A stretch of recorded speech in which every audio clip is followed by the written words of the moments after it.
Busia say Ghana ye woman panyene foforo John Dramani Mahama. Now swear in and I'll take you oath no. As part of the proceedings for the day, he has to give his inaugural speech. Busia yan Papa Mahama akasa wakasa watufu washemkran ama the people of Ghana will say yes, there is a new dawn, there is a new hope, there are new aspirations for the people of Ghana. Busia now the one whilst he was delivering his speech and he said, I said, yeah, why you and Pope? Because he was saying the thing without looking on anything. It was flowing. Papa na can say, I don't see so you Ghana na say utie speech, and I say who share speech here, utie speech here. Femoaba Ghana wonsom onye nipa. Obi anya na femude. Or addressing as fellow countrymen. My fellow countrymen. President is imploring us to do our part to ensure the betterment of their lives or to ensure the development of our country, Ghana. In their speech, what Chile said, they are going to reset Ghana. They say reset in there, you have a reset a factory reset too. You have a sabi bia, adibia ubia, ne ube nyankwa be drifi. There's adibia u Ghana biano. JDM's new administration is going to reset it and give it life. Yes. The Right Honorable Speaker of Parliament, Honorable Members of Parliament, Her Excellency, the Vice President of the Republic of Ghana, Jane Nana Opoku-Agyeman, Her Ladyship, the Chief Justice, Your Excellency Bola Ahmed Tinubu, President of the Federal Republic of Ghana, and special guest of honor for this occasion, Your Excellencies, Presidents, Heads of Government and Development Agencies, Your Excellency Nana Addo Dankwa Akufo-Addo, and former presidents, Your Excellency Dr. Mahamudu Bawumia, distinguished invited guests, ladies and gentlemen, my brothers and sisters. I wish you a good morning, and we give thanks to the Almighty God on this occasion. Our Father who art in heaven, we thank you for giving us this day, a day that offers me, your humble servant, a unique opportunity to work to reset our dear country, Ghana. 32 years ago, on January 7th, Ghana made its first and most successful democratic transition, a reset, with the swearing in of the newly democratically elected President, Jerry John Rawlings, of blessed memory. Our nation was returned to a multi-party democracy with a new constitution that went into effect, and the Fourth Republic was officially established. I refer to it as a reset because on that day in 1993, we made our fourth attempt at establishing a democratic system of government with term limits based on free, fair, and transparent elections. The handover of power on January 7, 2001, between former President Jerry John Rawlings and at the time the newly elected President John Agyekum Kufuor, tested that reset, and our nation passed with flying colors.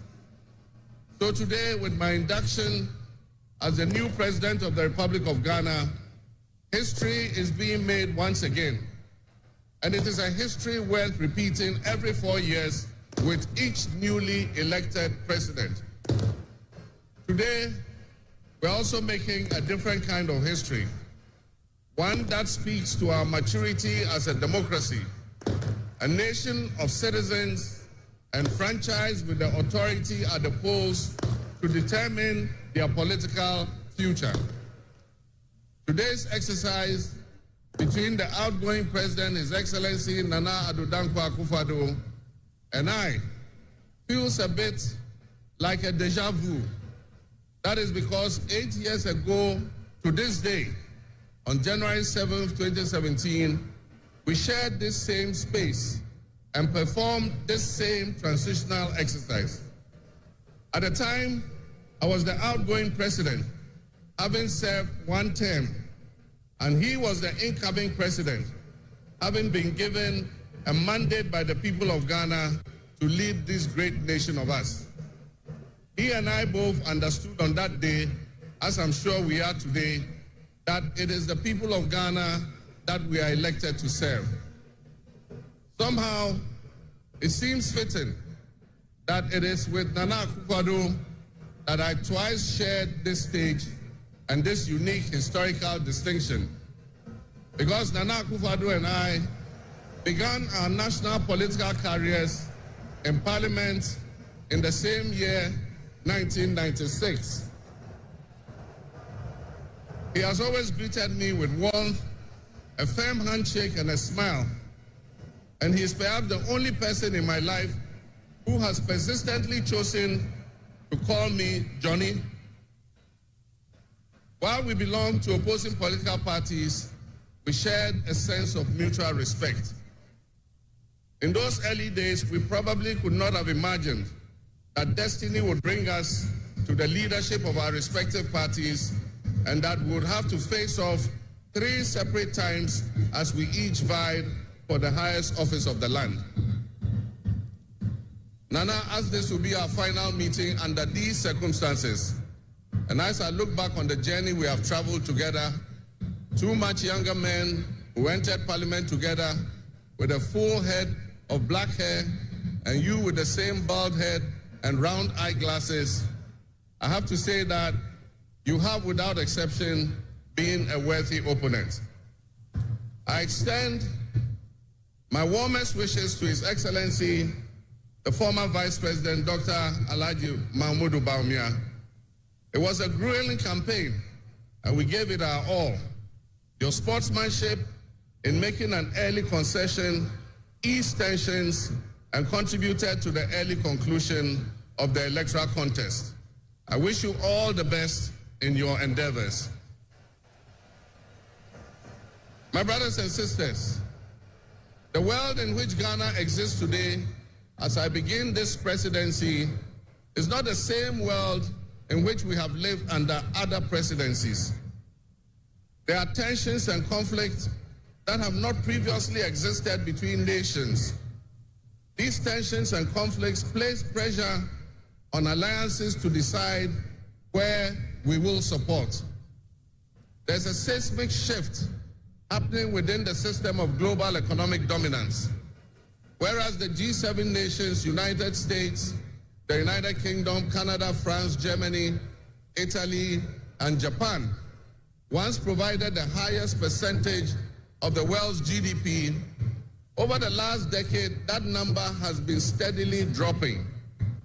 However, the combined total of the GDP of the BRIC nations, Brazil, Russia, India, China, South Africa, Iran, Egypt, Ethiopia, UAE, their GDP has been consistently increasing. In 2023, for instance, the G7's combined total of world GDP was 30%.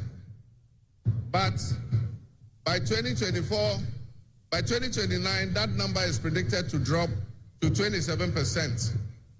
In 2023, the BRICS percentage of world GDP was 37.3%. And so what does this mean to us in Ghana? What could it mean to our economy? Where do we fit in this geopolitical maelstrom? Technology such as artificial intelligence has taken us to new heights, opening up the potential for national, financial, and personal security issues that we are not yet able to imagine. One example is the use of misinformation and algorithm manipulations on social media platforms to sway a particular group's sentiments towards or away from something.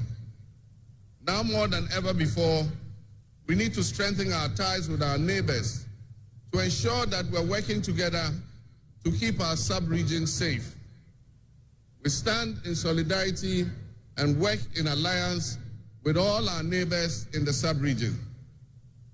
Recognizing the history of our borders, we also acknowledge that on the other side of our country's borders are our family members.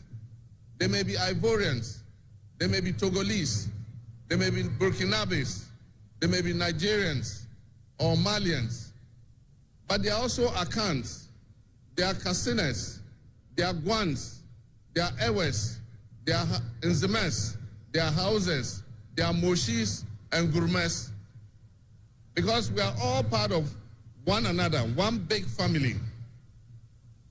With the increase of the climate crisis, and as the waters grow warmer, melting, the Arctic ice and permafrost, there's a greater likelihood for viruses that have been frozen and thought to be extinct for decades, perhaps even centuries, to begin to spread and create another global pandemic.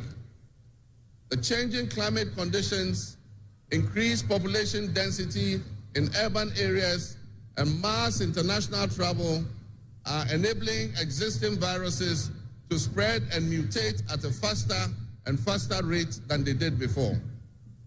This is a serious challenge. Let us not forget the toll that the past epidemics of viruses like Ebola, COVID, and Mpox have taken on the families and communities and medical infrastructure in several of our neighboring countries and in the sub-region. Let us also not forget how swiftly and completely the COVID pandemic brought the entire world to a screeching halt. My government will be working diligently to strengthen our public health systems while monitoring the global health situation so that when, and not if, but when the next pandemic or epidemic occurs, the loss of lives in Ghana will be minimal. The larger world exists around us and to some extent within us. While we cannot and should never use it as an excuse to stray from the direct and immediate needs of Ghana for the well-being of our citizens, we must also bear in mind that the affairs of the world, if we care to shape, lessen, avoid, or even at the other end of things, maximize the effect they have on us. My brothers and sisters, barely a month ago, we held historic elections that have caused dramatic shifts in our political landscape. I feel greatly honored that you, my compatriots, considered me worthy of receiving such an unprecedented and overwhelming mandate to steer the affairs of our beloved nation at this critical time in our history. The magnitude of this victory in the presidential elections and the gains that were made by my party, the National Democratic Congress, in the parliamentary elections naturally and justifiably resulted in great joy and celebration across our country, Ghana. But celebrations, no matter how justified and how well earned, must be supplanted by discernment, sobriety, and deeper insights into why we received this kind of mandate in the first place. By voting as you did on December 7th, the Ghanaian people conveyed a powerful message, yet often overlooked by us politicians. This message was powerfully emphasized by a giant of American political history, President Ronald Reagan, when he declared at his inauguration some 40 years ago that governments have no power except that granted by the people. While Ghanaians take great pride in our thriving democracy, they are deeply dissatisfied with the quality of governance over the years and have openly voiced that dissatisfaction through the decisive actions that they undertake at the elections. Our people also understand that democracy is not just a token adorned with periodic elections followed by pomp and pageantry with the establishment of a new government. They expect that if democracy is celebrated as a superior means of governance, then its outcomes must be more tangible and benefit them in their individual lives. Any honest introspection and reflection on the pulse of our nation would reveal that many within our population do not feel that they have benefited from or partaking in this democratic dividend. Where people buffeted by severe economic crisis and hardships, and in the last few years, we have lurched from crisis to crisis. But there is hope on the horizon. Today should mark the beginning of a new opportunity, an opportunity for us to make a difference in our governance and our economic management. We shall reset our dear nation, Ghana.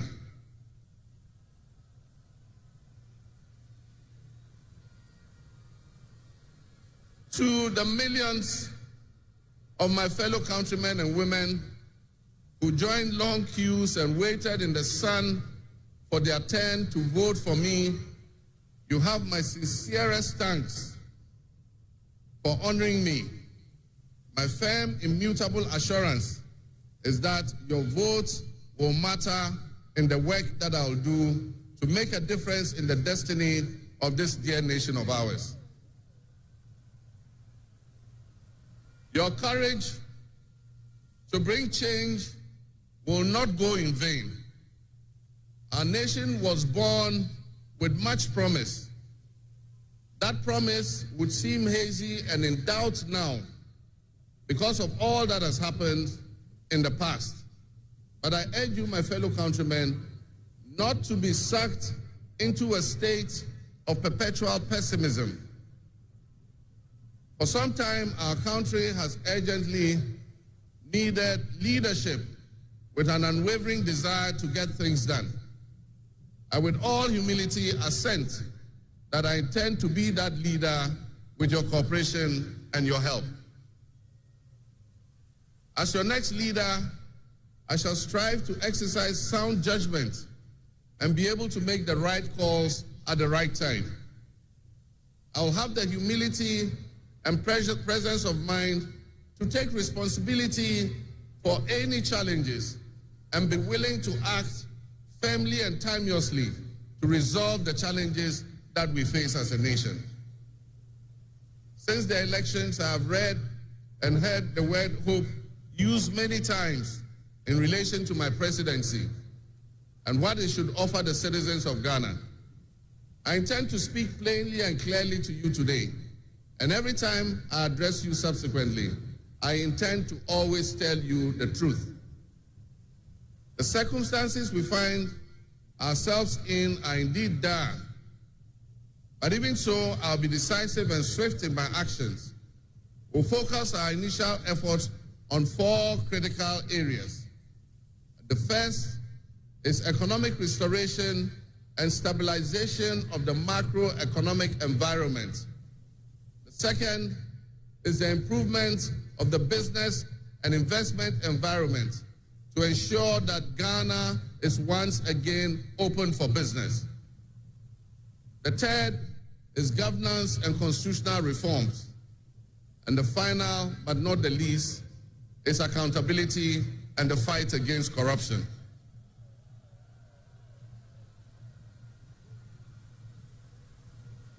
My brothers and sisters, actions have always spoken louder than words. With that in mind, I have entered into a covenant with you, the good people of Ghana, in which I have enumerated 26 actions that I'll take within my first 120 days.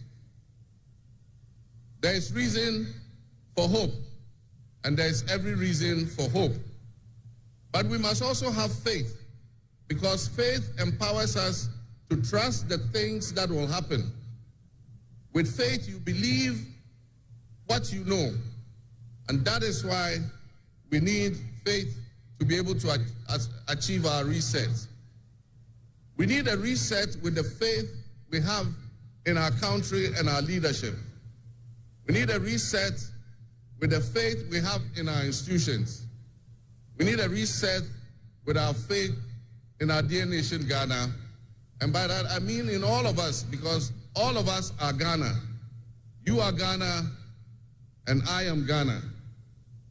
All of you seated here today, Ghanaian citizens, you are Ghana. The people who you are with or near you as you watch this on television, in your homes, or listen on radio, or follow on social media are what we call Ghana. I ask that we enter into the covenant with the Ghana we all love and the good people of our country who make up this dear nation. And I ask that you envision a Ghana that you want to live in, a Ghana that you want to leave behind to your children and your grandchildren. What can you do to help build that better Ghana that we all strive for? What behaviors, what attitudes and mindsets can we reset? We need a reset, and we have faith in Ghana's ability to overcome, excel, and be so successful with this reset that it will be difficult to imagine a time when that was not the case. As we stand at this momentous crossroads in our nation's history, I am honored and humbled to accept the mantle of the President of the Republic of Ghana.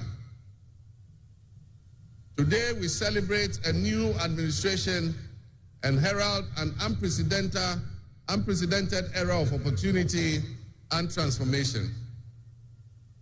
With Nana Jane Opoku-Agyeman by my side, we are poised to embark on a journey of progress and inclusivity, united in our vision for a more prosperous Ghana. This day is particularly special for us and for every Ghanaian who dreams of a society where barriers are shattered and ambitions are realized.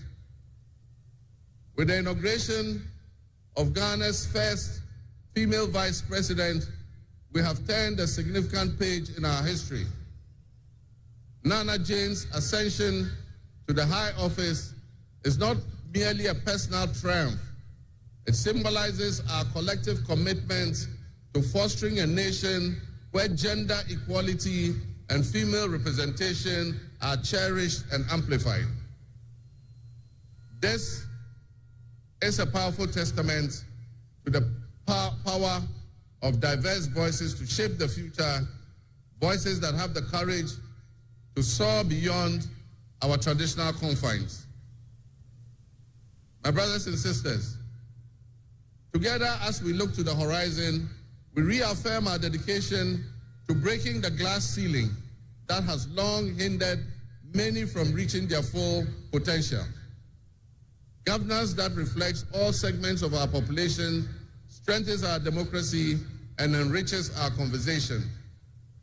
We stand committed to enacting policies that empower women and ensure that the door of opportunity is opened wide for our youth and our women, regardless of their background. Together, we'll galvanize our efforts to create a society where every Ghanaian can dream, believe, and achieve without any restraints. Remember that great leadership is not defined merely by the offices we occupy, but by the legacy that we leave for future generations. My administration, along with my Vice President, Nana Opoku-Agyeman, will prioritize inclusivity, accountability, and innovation, forging pathways that would lead to the upliftment of all of our citizens. I'm profoundly grateful for this moment, a cornerstone in our journey towards a brighter future for Ghana. In this resounding victory, I see a clarion call, particularly from the youth of Ghana, a generation that is brimming with potential and dreams that are waiting to be realized. This moment is a powerful affirmation that your voices matter, that your aspirations are valid, and that your future must be our priority. We're committed to translating your hopes into action and creating opportunities for education, entrepreneurship, employment, and empowerment. Our policies will be tailored to sustain innovation and foster industry that engages today's young minds and equip them with the skills needed for tomorrow's challenges. Together with the private sector and captains of business, we will create decent and well-paying jobs. As we embark on this new chapter, I assure you that our decisions will champion diversity in all facets of governance, ensuring that every Ghanaian, regardless of your ethnicity, your gender, your age, your religion, or any background, will have the opportunity to contribute to our nation's story. Ghana's youth represent the heartbeat of our democracy.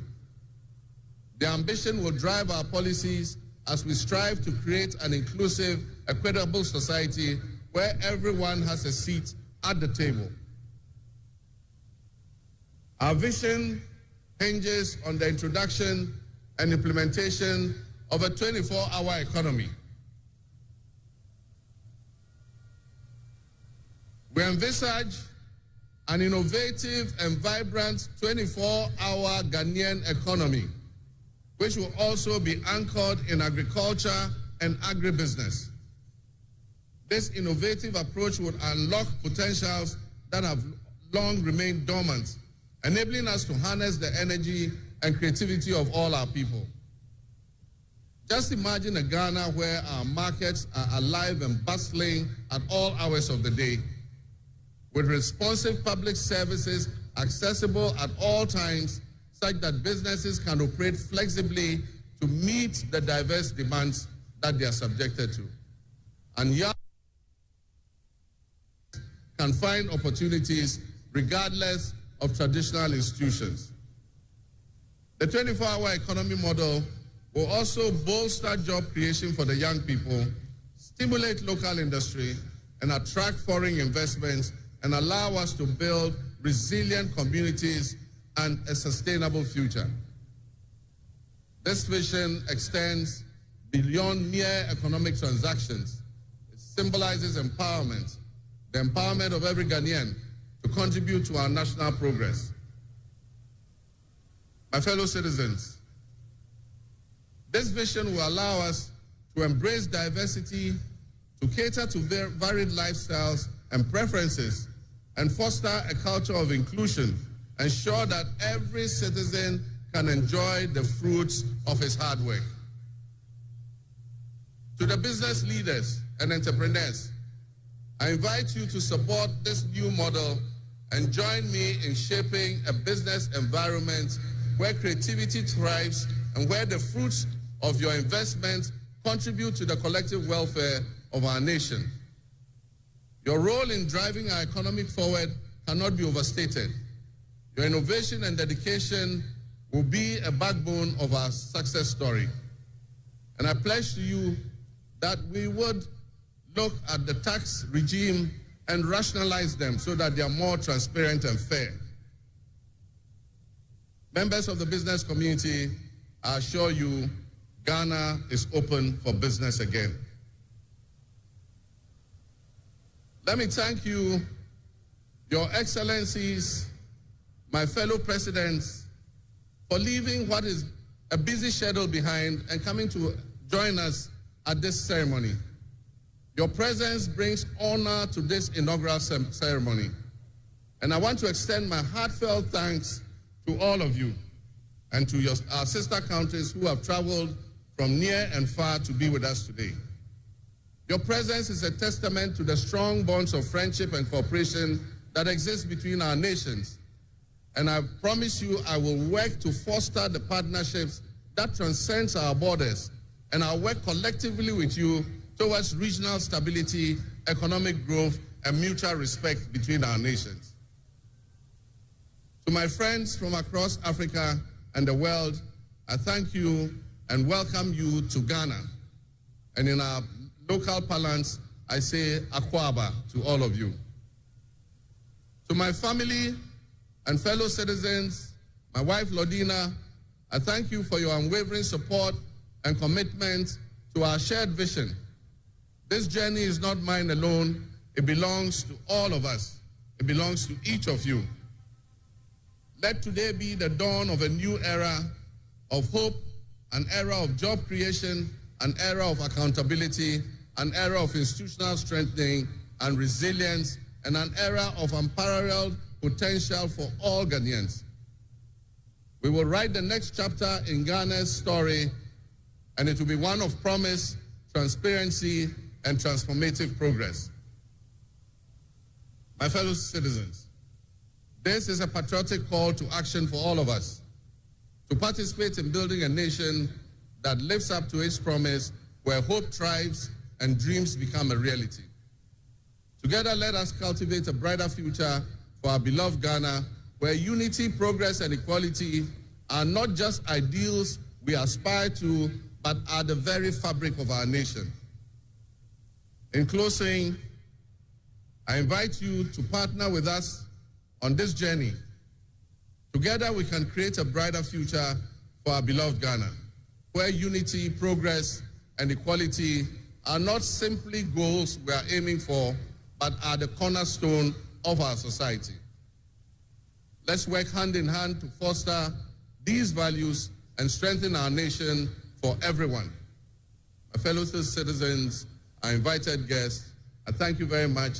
May God bless our homeland Ghana and make our nation great and strong. I thank you.